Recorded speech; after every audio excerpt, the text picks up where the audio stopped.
Hi everyone, and welcome to Dolores Cannon's Quantum Healing Information Network. My name is Candace Craw-Goldman, and I'm the Managing Director of Dolores's QHHT Support Forum. Our support forum is a community of practitioners dedicated to practicing the method of quantum healing that Dolores Cannon teaches. This program brings you, the public, information and stories from our community.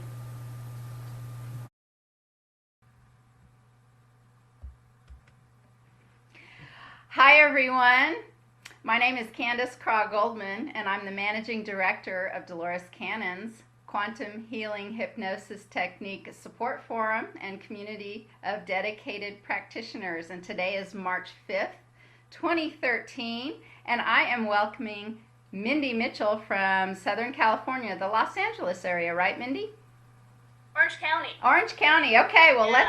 let's get that. There's a big distinction here in Southern California. The orange curtain drops down, as they call it, between Los Angeles and Orange County. Okay, well, the whole world to itself. Let's be very clear then where you practice and have your office. And today we want to talk a little bit about some of the things you're working on. I know you've recently published a book, but a couple of the topics we're going to focus on today are information that you received while doing the sessions to write this book, and then about some physical anomalies, some things that we've been talking about on the forum that we want to share with the public. So go ahead and give us a little idea of your book first, Mindy, and then some of this information that has to do with exactly the month that we're in right now, March of 2013. Well, the book was an inspiration as a research project to explore with quantum healing hypnosis questions going forward. Mm-hmm. So these were many questions that I would receive every day from my clients. I work in a salon as well. So these were just everyday people knowing that I'm a metaphysician coming to me going, Mindy, is the world going to end on the 21st of December? And I'm like, people really think that? Oh my gosh, my husband told us we have to fill up the bathtubs with water. And I'm like, wow, okay. So I knew there were just a lot of questions, especially I had questions, when doing research. What does ascension mean? What does that even mean? We're ascending. What does that mean? The fifth dimension's coming in. What happened to the fourth dimension was my first question, right? So I explored these same questions I had because I knew if I had these questions, many average, everyday people who don't study this really have questions about this as well, since we're entering all new realms. So I picked two particular clients of mine who had extraordinary first sessions, complete with dialects and accents for the time periods and the regions that they were in, as well as bringing forth information that we were later able to go online and corroborate back in the Civil War. And back to the signing of the Declaration of Independence. So those were two different people that went that far back but had such exact details that we were able to fact check and find absolute fact in what they received. And these were areas that neither one of them had grown up and neither one of them had ever visited these areas. Mm-hmm. So it was just tremendous validity, and that they were tremendously responsive as well to traveling with this kind of method. So those are the two people that I picked. And then I published an ebook as a result of just kind of a Q&A kind of format of what might happen and just what information they were able to access. Mm-hmm. So the ebook, is it still available, and is that the same book as that we're talking about, Quantum Odyssey? Yes. Okay. Quantum Odyssey, it's an ebook. It's available on BookTango, Amazon.com, and a variety of online retailers. Super. Well, we want to make sure we can tell our listeners how to find that book. So in one of the sessions that you had, there was some information that came through about this month, March of 2013. Can you tell us a little bit about that, please? Yeah, absolutely. When working with the second person, it started with December 21st, 2012.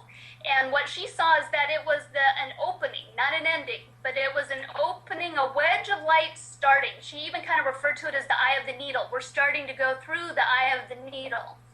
And then as we progressed to ask, what's coming up, or part of the, this new earth and what this is, information that just started to come forth spontaneously was that March March 2013 was a big month. And what was mentioned is that there will be a tremendous flash of blue light that goes across the entire planet. And this is really a spiritual event that takes place. It's a spiritual awakening. It's the next phase. And this tremendous blue light will be an advancement of spiritual awakening. Now, not everybody will experience the same thing. We're all here to have different experiences, and so no one person will have the exact same experience. But it really mentioned that this is part of the unifying of one mind, the one mind coming together, and how we will still be individuals, but that we will operate more as a collective. And this has to do with abundance, recognizing abundance, that the more you give, the more you get. Mm-hmm. So what you wish to receive, you give, and then that sends that energy out, and then it comes back. Mm-hmm. And so it's interesting, there were just several signposts that she mentioned that I put in the book of, how will you know who has had the awakening, who has been affected, who hasn't. And what is interesting, it really mirrors a lot of what Dolores Cannon finds in her books and one of the cornerstones. And one of the big cornerstones is no fear. Mm-hmm. And there will be people, I said, who will experience it and who won't. And the big overlying group that will not experience this awakening and this abundant new earth are those who are in fear. Mm-hmm. So I said, in fear of what? And it was to realize that this has all been an illusion. Right. They're under that illusion, and if they believe differently, everything they've ever known becomes untrue or unreal. Mm-hmm. So therefore, they will not want to believe differently. They will choose not to see, mm-hmm. and therefore they will not. Those are the ones who consciously won't be a part of the new earth and understanding that dimensional reality, because they want to believe what they've always believed to be true, the right. illusion. Can I ask a couple questions? First off, this blue light, is it a visible light? Do you know? Did you ask? No, it's just kind of one of those things you just kind of go along with organically, and she was on a roll. Right. She was just on a non-stop monologue of what was taking place. Like, I get a word in here and there or a question, but it, as she put it, it's just going to be a tremendous flash of blue light. At this point, she was so overcome with emotion. She had tears, she was sobbing. When she came into the session, she had a lot of questions about her boyfriend, work, clients, and she started crying and just saying, I feel so humble, I feel ashamed. And I was like, why do you feel ashamed? She's like, because all of my problems are so petty, and what's coming our way is so huge that it just really diminishes all of these small things that we fret over. So she was really on quite a roller coaster of energy. She was really experiencing this physically. She could feel the download. She was getting waves of energy that would move through her. Every time I asked a question, she'd feel like she was going down a roller coaster. These waves were validation of the truth. As I finally got out of her, what are these waves that you're experiencing, and can you explain why you're having them? And she's just like, it's truth. So every time a truthful statement comes in, she's flooded. So she was very extrasensory. Seeing it, feeling it, hearing it. She had a whole visual of it. And as she said, she just saw our planet, and the flash, just brilliant blue, just wrapped around the whole planet in just a nanosecond. That's giving me the chills, and I have to. Me the chills. I have to tell you, I love the fact that it's a blue light. Very early on in my days of doing practice, I had the great fortune of having.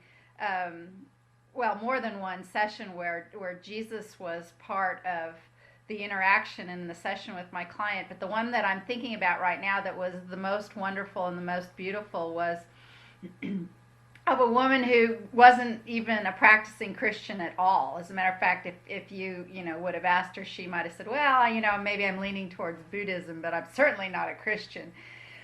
Excuse me. And in her session, it was her second session with me, and she was expecting, as I think I was, for her to go to this planet that she'd gone to, Arcturus, before. We both sort of thought, well, surely she's going to go back there because that was so cool.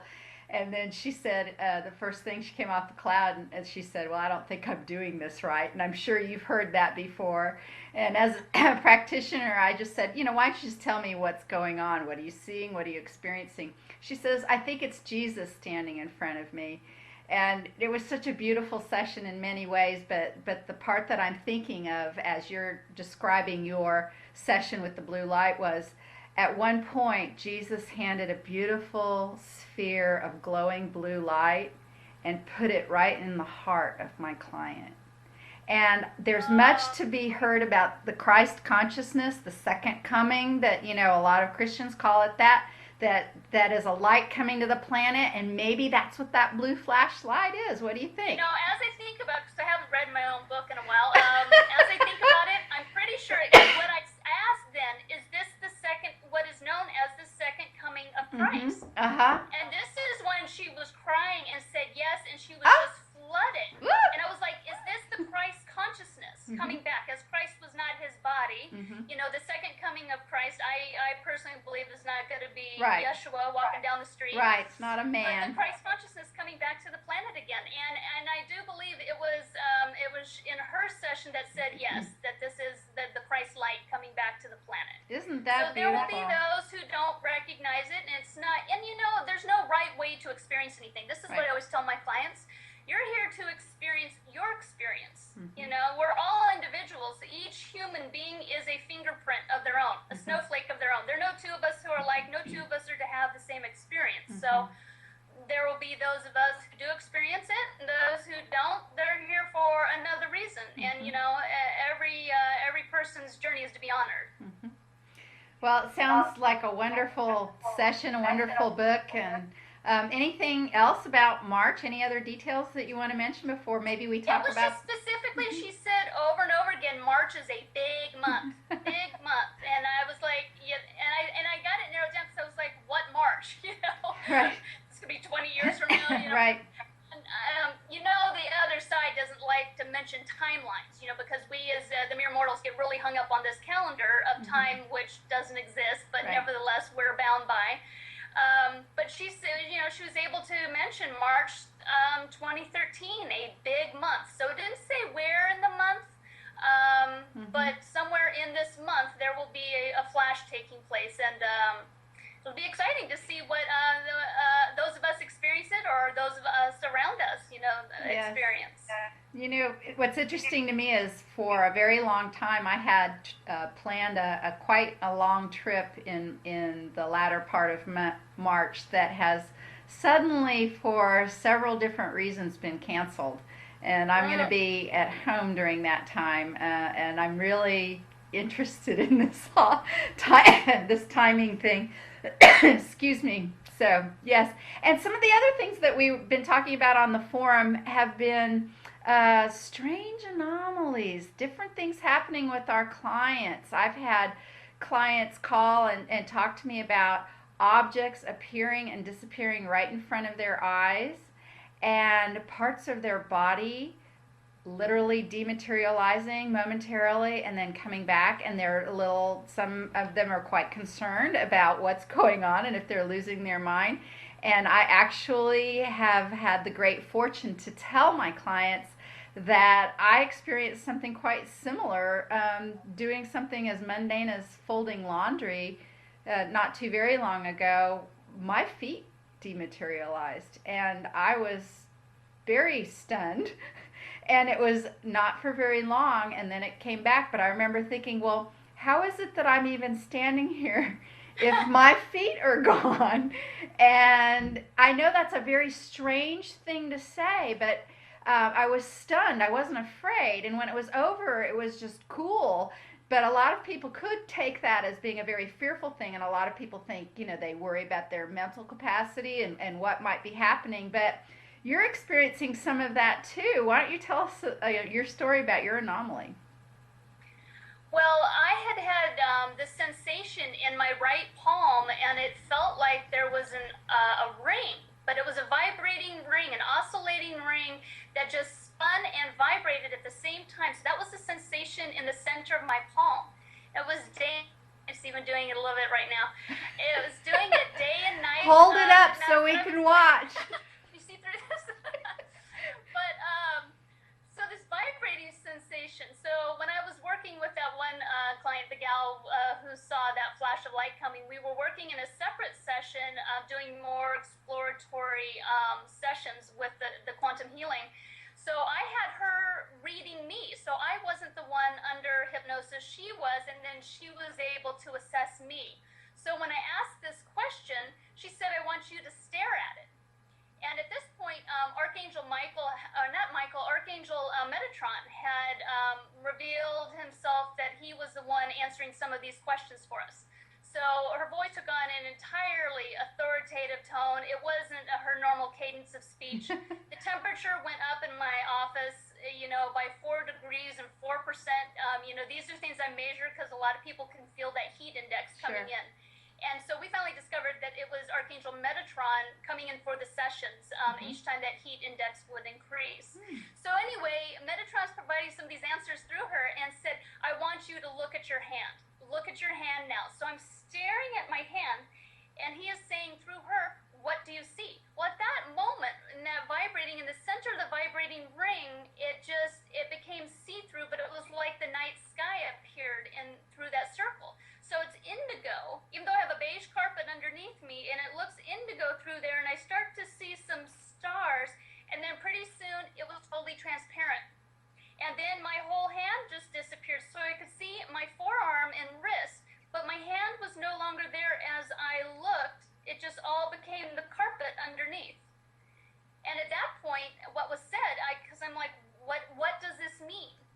This is your light body. This has to do with ascension, and this is your light body developing. Isn't that amazing? So I was like, great. And he's like, but there's other information, but she, as in the person who this is speaking through, she is not able to handle what I have to say to you of what that means and what's next.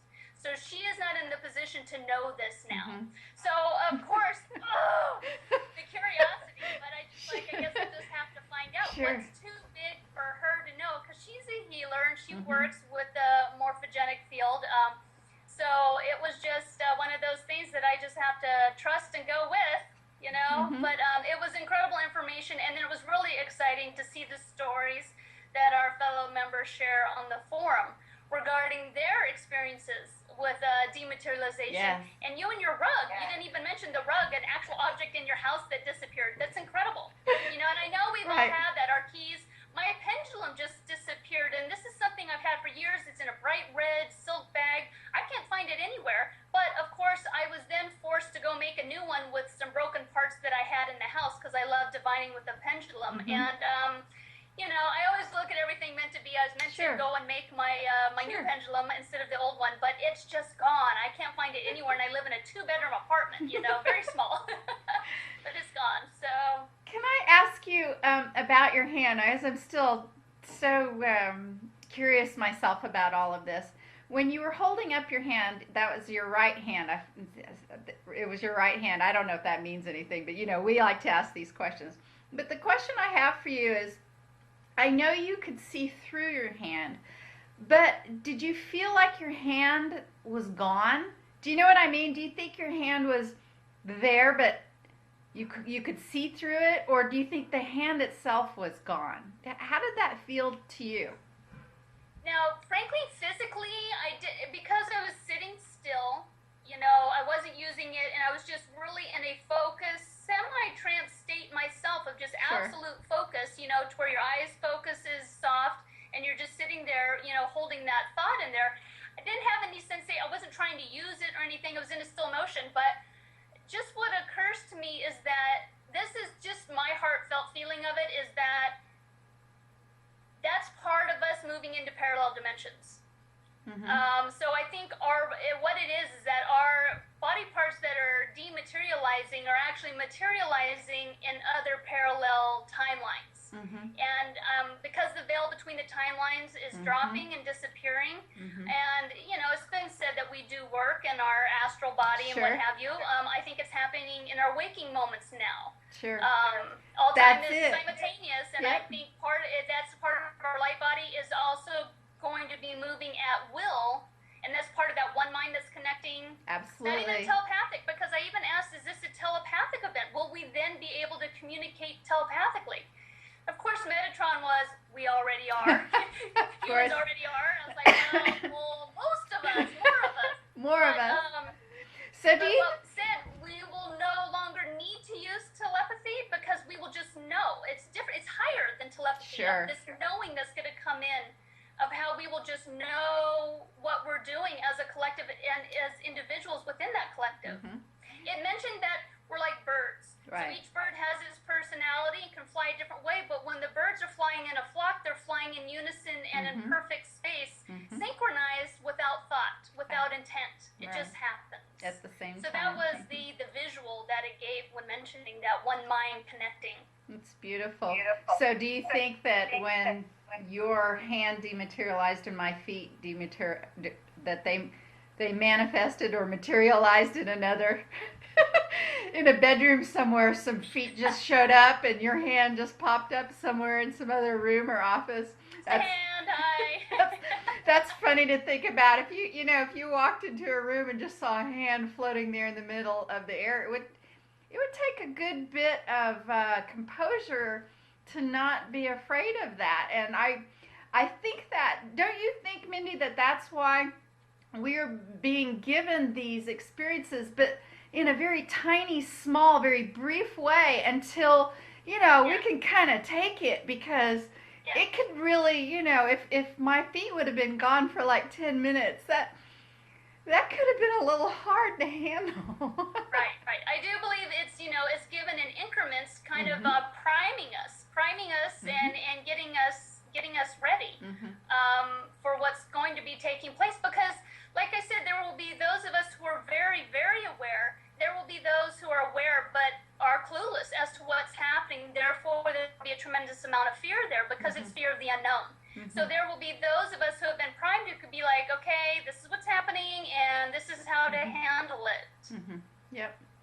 Yeah. Well, Mindy, our connection hasn't been great all night, and I want to apologize to our viewers, but we're putting this video up even if it isn't. But mine's flickering over here, and I'm dematerializing, at least in video, on this end.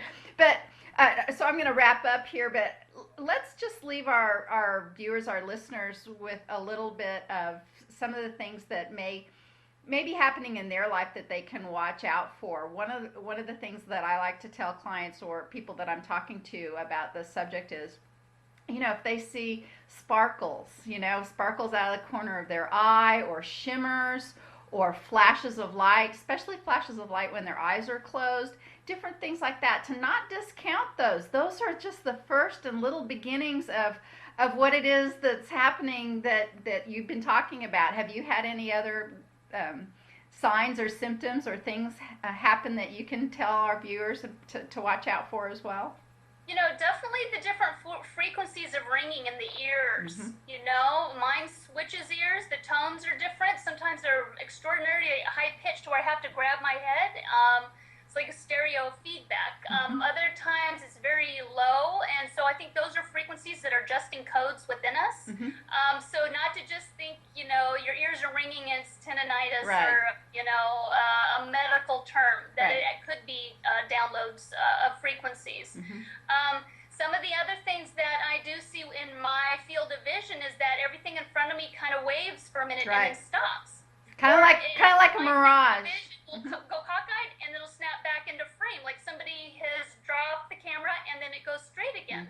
So at first I'm thinking, my pulse, blood pressure, am I dehydrated? Did I eat lately? And then I'm like, talk to other people who are experiencing the same things and realizing these anomalies are all adding up to this illusion. This hologram is breaking down, and to just embrace seeing something new, getting ready for something new instead of holding on the way it was. Right. I love that phrase that you just used. The hologram is breaking down, especially in places like corners of rooms and edges of carpets and things like that. So, you out there might start to pay attention to those sorts of things in your own life, in your own world, and try not to have any fear, and try to think of it as, like what Mindy said earlier, a roller coaster ride, because this is a really great roller coaster ride that we're on, and I'm thrilled at the time period that we're living, and I think this is the most amazing time to be alive on planet Earth ever. And Absolutely. we're doing some really, really great work with quantum healing hypnosis, both in healing and information gathering. And you too out there can do what Mindy and I do. DoloresCannon.com has classes online and live now. The online classes have just become available. And we get to explore and have the most amazing adventures and help people all at the same time. And it's a wonderful career or just a pastime occasionally, however you might want to look at it. Mindy, thank you so much for your time today. How can people in Orange County, California, get a hold of you? I'm at www.quantumodyssey.com. It's my website, and on there is information about my book, my sessions. I'll be adding my blog, which will share that excerpt from the book about the March Awakening, and other bits of information on there soon. Okay, super. Yeah, you better get that up because we don't have that many more days before March is gone. And you want to get that up before all of this happens. Mindy, thanks again for being here, and I'll see you on the forum, okay? Thanks for having me, Candace. See you soon. Bye-bye. Bye.